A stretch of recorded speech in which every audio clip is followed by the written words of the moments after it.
Você sabia que existem árvores que se comunicam umas com as outras através de suas raízes e de uma rede de fungos subterrâneos? Essa rede é chamada de Wood Wide Web. Funciona assim. As árvores conectam-se às raízes de outras árvores por meio de fungos micorrízicos, trocando nutrientes, sinais de alerta e até ajuda quando uma delas está doente ou sob ataque de pragas. Por exemplo, se uma árvore é atacada por insetos, ela pode liberar substâncias químicas que viajam pela rede e avisam árvores vizinhas para reforçarem suas defesas.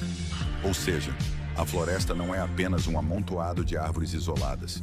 Ela é uma sociedade subterrânea cooperativa.